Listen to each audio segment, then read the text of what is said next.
अस्सलाम वालेकुम dear students, कैसे हो आप लोग। उम्मीद है कि आप सब लोग बिल्कुल ठीक ठाक होगे। तो आज इस वीडियो में चलो हम लोग बात करेंगे अबाउट ऑस्पी। ठीक है, इससे पहले हम लोग एमयू एग्जामिनेशन सिस्टम पर बात कर चुके थे। अगर वो वीडियो आप लोगों ने नहीं देखी तो मैं डिस्क्रिप्शन में उसका लिंक दे दूँगा, आप लोग वो जाके देख सकते हो। इस वीडियो में हम लोग इन डिटेल ऑस्पी के बारे में बात करने वाले हैं। ठीक है, कि बेसिकली व्हाट इज़ ऑस्पी। ठीक है, क्योंकि ये ऑस्पी भी आप लोगों के एग्ज़ाम का हिस्सा होती है। वीडियो स्टार्ट करने से पहले आप सब लोगों से एक रिक्वेस्ट है कि अगर आप लोगों ने चैनल को सब्सक्राइब नहीं किया हो तो काइंडली आप लोग चैनल को सब्सक्राइब कर लो, क्योंकि ये आप लोगों की तरफ से इनाम होता है और हमारे लिए मोटिवेशन होते हैं। हमारे मोस्ट ऑफ द जो व्यूज़ हैं तकरीबन 49% वो नॉन सब्सक्राइबर्स हैं। आप लोगों से एक रिक्वेस्ट है कि आप लोगों ने अगर चैनल को सब्सक्राइब नहीं किया हो तो काइंडली आप लोग चैनल को सब्सक्राइब कर लो, क्योंकि इससे हमें मोटिवेशन मिलती है जो कि फ़र्दर हमें हमारा काम करने पर मजबूर करती है। सेकेंड थिंग इज़ डैट आप लोग कोशिश करो कि वीडियो को बिल्कुल लास्ट तक देखो, सो दैट आप लोगों से किसी भी किस्म की इन्फॉर्मेशन, किसी भी किस्म का पॉइंट मिस ना हो। ठीक है, फर्स्ट ऑफ ऑल हम लोग बात कर लेते हैं वीडियो आउटकम्स के बारे में। मीन्स कि हम लोग इस वीडियो में किन किन चीज़ों के बारे में या किन किन पैरामीटर्स को है जो डिस्कस कर रहे होंगे। फर्स्ट ऑफ ऑल हम लोग बात करेंगे बेसिकली ऑस्पी होती क्या है। उसके बाद ऑस्पी के रिलेटेड ही एक सिमिलर ड्रामा है जिसको ऑस्की कहते हैं, उसके बारे में भी हम लोग बात करेंगे कि ऑस्पी क्या होती है और ऑस्की क्या होती है। आफ्टर दैट इसमें हम लोग डिफरेंस देखेंगे कि ऑस्पी और ऑस्की में डिफरेंस क्या होता है। उसके बाद हम लोग बात करेंगे स्टेशंस के बारे में, स्टेशंस की कुछ टाइप्स होती हैं उसके बारे में बात करेंगे। आफ्टर दैट एक स्टेशन पे आप लोग का कितना टाइम होता है, कितना ड्यूरेशन होता है, एक स्टेशन के मार्क्स कितने होते हैं, या एट द एंड हम लोग सिलेबस के बारे में बात करेंगे जो कि मोस्टली स्टूडेंट्स का क्वेश्चन होता है। ठीक है, विदाउट एनी फर्दर डिले हम लोग चलते हैं अपनी वीडियो की तरफ।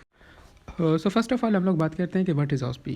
देखो, OSPE stand for the objective structured practical examination. यहाँ पे जो वर्ल्ड ऑब्जेक्टिव लिखा गया है इससे आप लोग कम से कम ये एस्टिमेट लगा सकते हो कि मीन्स ये ऑब्जेक्टिव टाइप एग्ज़ाम होता है, कोई लेंथी किस्म का एग्ज़ाम नहीं होता, ये शॉर्ट वो टर्म एग्ज़ाम होता है। ठीक है, मीन्स इसमें आप लोगों ने टू द पॉइंट चीज़ों को बताना होता है, टू द पॉइंट चीज़ें लिखनी होती हैं, टू द पॉइंट क्वेश्चंस के आंसर्स देने होते हैं।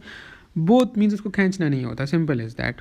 ठीक है, देखो इससे पहले आप लोग first 9th first year second year में जो है वो प्रैक्टिकल्स देते थे आफ्टर योर बोर्ड एग्जाम्स। तो यहाँ पे भी यही सीन है, ये भी आप लोगों का एक प्रैक्टिकल एग्जाम है। ठीक है, basically it's a tool for the assessment of practical skills, और ये हेल्प करता है to improve your practical skills. देखो, जो हम लोग इससे पहले प्रैक्टिकल एग्जाम्स देते थे 9th 10th first year second year में, उसमें हम लोग मोस्टली प्रैक्टिकल स्किल्स पर फोकस नहीं कर रहे होते थे, लेकिन यहाँ पर आप लोगों की प्रैक्टिकल स्किल्स को जो है वो फोकस किया जाता है। ठीक है, वो आप लोगों की मेन प्रायोरिटी होती है। देखो, बीइंग अ मेडिकल स्टूडेंट आप लोगों की प्रैक्टिकल स्किल्स बहुत अच्छी होनी चाहिए, सिर्फ थ्योरी से काम नहीं बनेगा। देखो, जिस वक्त आप लोग जो है वो हॉस्पिटल में जाओगे, आप लोगों की प्रैक्टिकल स्किल्स अच्छी होंगी तो आप लोग एक पेशेंट को अच्छी तरह से ट्रीट कर सकोगे। ठीक है, सिर्फ थ्योरी से काम नहीं बनने वाला। प्रैक्टिकल स्किल्स आप लोगों के लिए बहुत ज़रूरी है, तो उसके लिए एक एग्ज़ाम होता है, उसको हम लोग ऑस्पी कहते हैं, सिंपल इज़ दैट, जिसमें आप लोगों की प्रैक्टिकल स्किल्स पर मेन फोकस किया जाता है। अब आगे इसमें क्या क्या होता है वो हम लोग वीडियो के साथ साथ जो है वो ये चीज़ें डिस्कस करेंगे, लेकिन अभी के लिए जस्ट आप लोग ये जहन में रखो कि ऑस्पी बेसिकली एक प्रैक्टिकल असेसमेंट एग्जाम होता है जिसमें आप लोगों की प्रैक्टिकल स्किल्स पर मेन फोकस किया जाता है, सिंपल इज़ दैट। ठीक है, नेक्स्ट आप लोग देख सकते हो हमारे पास ये मिलर्स पैरामीटर है जो कि आप लोगों का ये चीज़ एक्सप्लेन कर रहा है कि आप लोगों का जो ये जो ऑस्पी होता है इसमें आप लोगों की कौन कौन सी चीज़ें चेक की जाती हैं। इसमें आप लोगों के एक्शंस चेक किए जाते हैं, मीन्स आप लोग क्या कर रहे हो। ठीक है, इसमें आप लोगों के जो है वो फर्दर परफॉर्मेंस को चेक किया जाता है। ठीक है, आप लोगों के जो है वो उसको कॉम्पिटेंस को चेक किया जाता है और आप लोगों की नॉलेज को असेस किया जाता है। ठीक है, ये जो चार चीज़ें हैं इनको जो है वो फोकस किया जाता है इन योर ऑस्पी एग्ज़ाम। ठीक है, मिलर्स पैरामीटर आप लोगों को यही बता रहा है, सिंपल है दैट, इसमें और ऐसा कुछ भी नहीं है। अच्छा यार, नेक्स्ट हम लोग ऑस्पी के साथ एक सिमिलर टर्म यूज़ करते हैं जिसको हम लोग ऑस्की कहते हैं। देखो, ऑस्पी के बारे में हम लोगों ने कहा था कि it is the objective structured practical examination. OSCE भी वही चीज़ है। ठीक है, OSCE stand for objective structured clinical examination. OSPE के बारे में हम लोगों ने कहा था कि वो प्रैक्टिकल एग्जामिनेशन है, लेकिन ऑस्की आप लोगों के पास क्लिनिकल एग्जाम होता है। ये दोनों सेम ही हैं। ठीक है, देखो, स्टार्टिंग जो सेमेस्टर्स होते हैं इसमें आप लोगों के पास प्रैक्टिकल एग्जामिनेशन होती है, लेकिन 5th सेमेस्टर और उसके ऑनवर्ड आप लोगों के पास जो है वो क्लिनिकल एग्जामिनेशन जो है आप लोग करते हो। ठीक है, अब इसमें डिफरेंस ऐसा कुछ भी नहीं है। एक में आप लोगों की प्रैक्टिकल एग्जामिनेशन पर को फोकस किया जाता है और ऑस्की में आप लोगों के पास आप लोगों के क्लिनिकल एग्जामिनेशन स्किल्स पर फोकस किया जाता है, सिंपल इज दैट। देखो, कहते हैं the term OSPE and OSCE are both usually applied as the equivalent and with no differentiations. In OSCE the students have to pass through the number of stations. देखो, जो आप लोगों के पास OSPI होती है ना, सिंपल वर्ड में बताता हूँ, ऑस्पी में आप लोगों के पास कोई पेशेंट नहीं बैठा होता आगे, आप लोगों ने जस्ट प्रैक्टिकली चीज़ों को देखना होता है। जिस तरह फॉर एग्जांपल आप लोगों ने किसी का ब्लड प्रेशर चेक कर लिया, किसी का टेम्परेचर चेक, मींस आप लोगों के सामने कोई पेशेंट नहीं होता, आप लोगों ने जस्ट सिंपल रैंडमली चीज़ें बतानी होती हैं या परफॉर्म करनी होती हैं। लेकिन जो ऑस्की होती है ना, ये 5th सेमेस्टर के बाद होती है, और इसमें ऑब्वियसली फिर इस वक्त तक आप लोग इतने वो कॉम्पिटेंट हो जाते हैं कि आप लोगों को मींस क्लिनिकल्स और इन चीज़ों पर जो आप लोगों को प्रैक्टिस करवाई जाती है, ठीक है। मींस उस वक्त आप लोगों के पास सामने पेशेंट्स होंगे, ठीक है, और उनकी आप लोगों ने एग्जामिनेशन करनी होगी, तो उसको हम लोग जो है वो क्लिनिकल एग्जामिनेशन बोलेंगे, ठीक है। तो ऑस्पी और ऑस्की में कोई भी डिफरेंस नहीं है। आप लोगों के जो स्टार्टिंग के सेमेस्टर्स होते हैं उसमें आप लोगों की ऑस्पी होती है, और 5th सेमेस्टर एंड ऑनवर्ड आप लोगों की जो है वो ऑस्पी जो है वो उसको हम लोग ऑस्की कहने लग जाते हैं, क्योंकि उसमें आप लोग प्रैक्टिकल स्किल्स से हट के आप लोग क्लिनिकल एग्जामिनेशन स्किल्स पर जो है वो फोकस करना शुरू कर देते हो, ठीक है। इसमें और ऐसा कोई डिफरेंस नहीं है। ये पिक्चर आप लोग देख सकते हो, ऑस्पी में कुछ इस तरह के सीन्स होते हैं, ठीक है। मीन्स आप लोगों के वहाँ पे डिफरेंट स्टेशंस होते हैं, कुछ स्टेशंस पर टीचर्स बैठे होते हैं, कुछ स्टेशंस पर टीचर्स नहीं बैठे होते, ये आप लोग देख सकते हैं, एक डिफरेंट माहौल होता है। देखो फॉर एग्जांपल आप लोग जो है वो ऑस्पी में ये सीन होता है कि आप लोगों का एक एग्ज़ाम हॉल होता है, उसमें डिफरेंट स्टेशंस बने होते हैं। अब ये स्टेशंस क्या होते हैं, हम लोग आगे जाकर डिस्कस करते हैं, ठीक है। स्टेशंस बने होते हैं, उन डिफरेंट स्टेशंस पे डिफरेंट चीज़ें हो रही होती हैं, डिफरेंट स्टेशंस पे डिफरेंट टीचर। अच्छा, ऑस्पी का एक फ़ायदा है, देखो इससे पहले जो आप लोग प्रैक्टिकल एग्जाम देते थे उसमें आप लोगों का एक ही टीचर जो है वो सब कुछ कर रहा होता था, वाइवा भी ले रहा था। आप लोगों को एसएसपी मीन सब कुछ वही उसी के हाथ में होता था। लेकिन यहाँ पे आप लोगों के पास एक टीचर के हाथ में आप लोगों के सिर्फ 5 या 10 मार्क्स होते हैं, इससे ज़्यादा मार्क्स नहीं होते। सही है, वहाँ पे अगर आपका उस टीचर के साथ पर्सनल ग्रज है कोई भी, तो वो आप लोगों को मींस फेल करवा सकता था। लेकिन यहाँ पर एक टीचर के पास लिमिटेड टाइम होता है, ठीक है। वो टाइम ओवर हो जाए तो उस टीचर का आप पर कोई हक नहीं है कि वो आपको कुछ बोले या कुछ कहे, ठीक है। आप लोगों ने नेक्स्ट स्टेशन पे मूव करना होता है, ठीक है। तो आगे जाकर हम लोग देखते हैं कि बेसिकली स्टेशंस क्या होते हैं, स्टेशंस पर टाइम कितना होता है, एक स्टेशन के मार्क्स कितने होते हैं, तो हम लोग सारी चीज़ें जो है वो आगे डिस्कस करते हैं। नेक्स्ट हम लोग बात करते हैं स्टेशंस के बारे में, ठीक है। देखो स्टेशंस को मैं आप लोगों को बहुत आसान अल्फाज में समझाता हूँ। जिस वक्त भी आप लोग स्टेशंस का नाम सुनते होगे तो फ़ौरन आप लोगों के जहन में ट्रेन आती होगी। तो बेसिकली ये वही ट्रेन वाले ही स्टेशन होते हैं। देखो ट्रेन आती है, एक लिमिटेड टाइम के लिए किसी स्टेशन पर रुकती है, ठीक है। वहाँ पे उसने जो भी काम करने होते हैं करती है, एंड वो नेक्स्ट स्टेशन पर जाती है। तो वही काम आप लोगों का भी होता है ऑस्पी के अंदर, ठीक है। आप लोगों ने एक लिमिटेड टाइम के अंदर, एक लिमिटेड टाइम में जो है वो किसी स्टेशन पर बैठना होता है। वहाँ पे अगर टीचर बैठा है तो टीचर को जवाब देना होता है, अगर टीचर नहीं बैठा तो वहाँ पे कुछ कमांड्स लिखी होती हैं, आप लोगों ने उनके अकॉर्डिंगली कुछ भी करना। तो हम लोग आगे जाकर डिस्कस करते हैं कि किस किस टाइप के स्टेशन हो सकते हैं, ठीक है। फिर आप लोगों के पास किसी खास स्टेशन के कुछ लिमिटेड मार्क्स होते हैं, ठीक है। फिर आप लोग ऐसा इस तरह होता है ना कि आप लोगों के पास एक एग्ज़ाम हॉल होता है, ठीक है। उसमें डिफरेंट स्टेशंस बने होते हैं, ठीक है। एक स्टूडेंट जाता है जिसका रोल नंबर 1 है, वो स्टेशन नंबर 1 पे बैठता है, रोल नंबर 2 वाला स्टेशन नंबर 2 पे बैठता है, रोल नंबर 3 वाला station number 3 and so on, इस तरह बैठते जाते हैं जितने भी स्टेशन हो। अब एक स्टेशन पे मैंने कहा कि एक लिमिटेड टाइम होता है।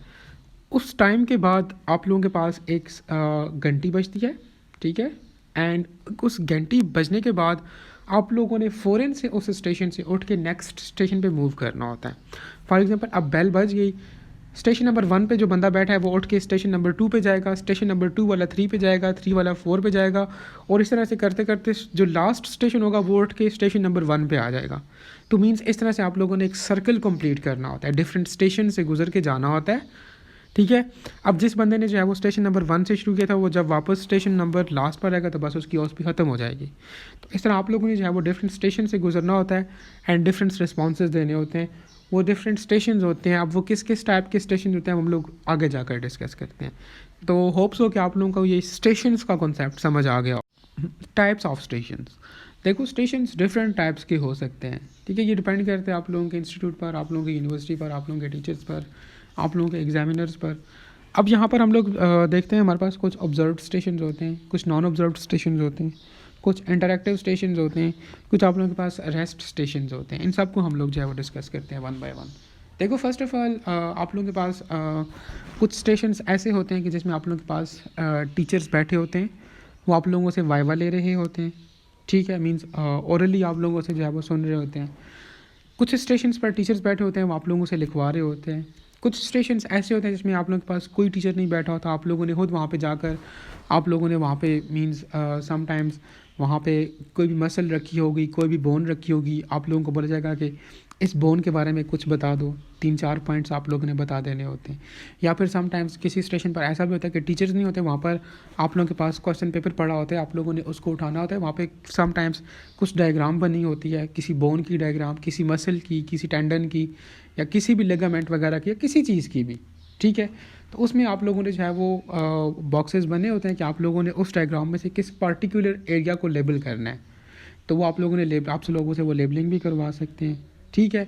या फिर कुछ स्टेशन पे टीचर्स बैठे होते हैं, वो आप लोगों से बोन्स के बारे में पूछ सकते हैं, आप लोगों से जो है आप लोगों का BP means blood pressure measure करवा सकते हैं किसी बंदे से।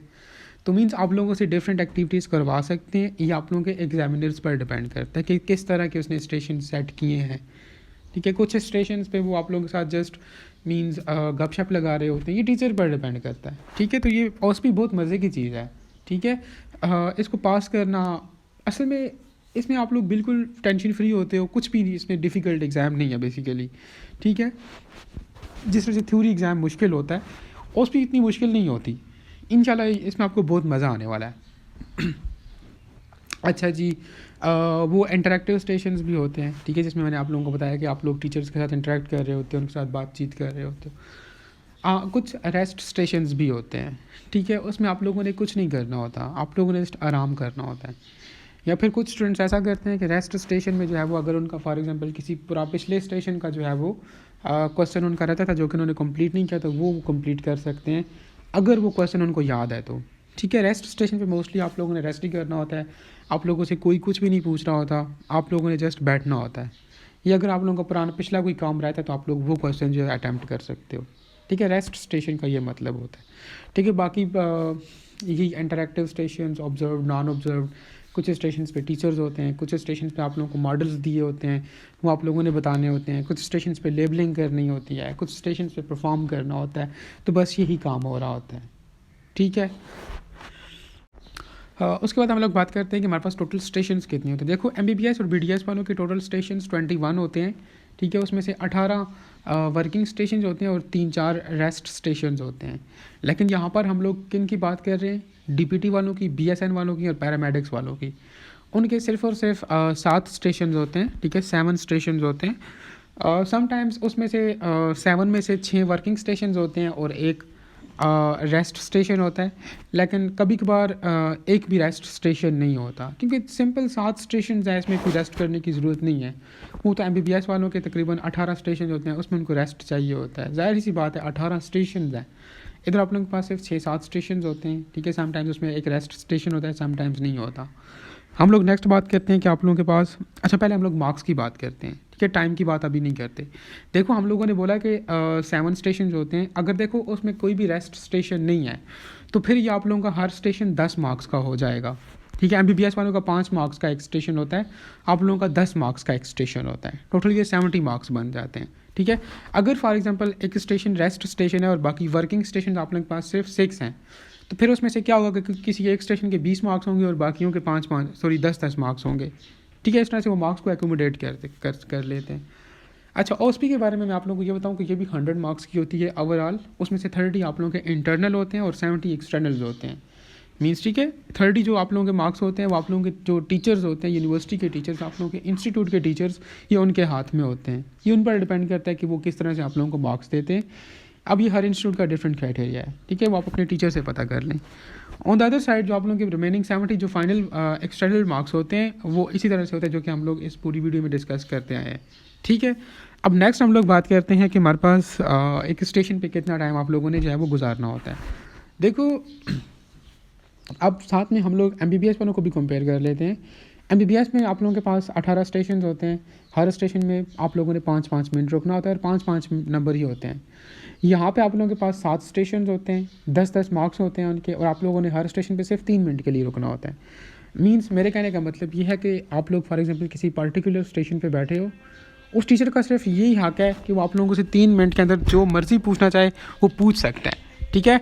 लेकिन जो ही वो 3 मिनट्स ओवर हो जाएंगे, उस टीचर का कोई हक नहीं है कि वो आप लोगों से जो है वो कोई क्वेश्चन करे, ठीक है। सो लिहाजा आप लोगों ने फ़ौरन से उठ के नेक्स्ट स्टेशन पे जाना था। बेशक आप लोगों ने आंसर दिया है, नहीं दिया, ठीक है, एक्स्ट्रा टाइम आप लोगों ने वेस्ट नहीं करना होता, फ़ौरन उठ के नेक्स्ट स्टेशन पे जो है वो मींस मूव ऑन हो जाना होता है। लास्ट में हम लोग बात करते हैं सिलेबस पर और वीडियो को वाइंड अप करते हैं। देखो सिलेबस आप लोगों के पास जो करिकुलम है ना आप लोगों का सेमेस्टर सिस्टम का, ठीक है, उसी में जो है वो डिफरेंट इन्होंने कॉलम्स बनाए होते हैं, ठीक है, उसी के अकॉर्डिंगली होता है। उसमें उन्होंने मेंशन किया होता है कि आप लोगों ने कौन सी चीज़ें ओएसपी के लिए देखनी है, कौन सी चीज़ें आप लोगों ने अपने फाइनल एग्ज़ाम्स के लिए देखनी है, तो उस तरह से आप लोग वहाँ से कवर कर सकते हैं। अदरवाइज़ ये आप लोगों को आपके टीचर्स भी बता देते हैं, ठीक है। मुझे भी बहुत से क्वेश्चन आते हैं कि ओएसपी का सिलेबस शेयर करें, ये वो दिस एंड डैट। यार अल्लाह के बंदो, वो जो आप लोगों का कैरिकुलम होता है ना उसी में मेंशन होता है। अगर उसमें आपको नहीं मिल रहा तो आप लोग अपने टीचर से पूछो जो कि आप लोगों को पर्टिकुलर वो सब्जेक्ट पढ़ा रहा है। अच्छा, लास्ट में एक और बात करूँगा, फिर वीडियो को जो है वो मीन्स वाइंड अप करेंगे। देखो ओएसपी जो होती है ना, ये आप लोगों के जो सिर्फ मेन सब्जेक्ट्स होते हैं ना, सिर्फ उन्हीं में से होती है। जैसे आप फर्स्ट सेमेस्टर में आप लोगों के पास एनाटमी है, फिजियोलॉजी है, ठीक है, बायोकेमिस्ट्री है, तो ये मींस मेन सब्जेक्ट्स का ओएसपी होता है, ठीक है। टीपीटी वालों के लिए बायोमैकेनिक्स है, ठीक है। तो मेन सब्जेक्ट्स की ओएसपी होती है, बाकी जो दूसरे माइनर सब्जेक्ट्स होते हैं इनकी ओएसपी वगैरह नहीं होती, ठीक है। सो यही आप लोग ध्यान में रखो। सो ये था आप लोगों के पास ऑल अबाउट ओएसपी। कोई क्वेश्चन मुझसे मिस हो गया हो, आप लोगों को कोई क्वेश्चन और बन रहा हो, अराइज हो रहा हो, तो आप लोग वो कमेंट सेक्शन के अंदर पूछ सकते हो।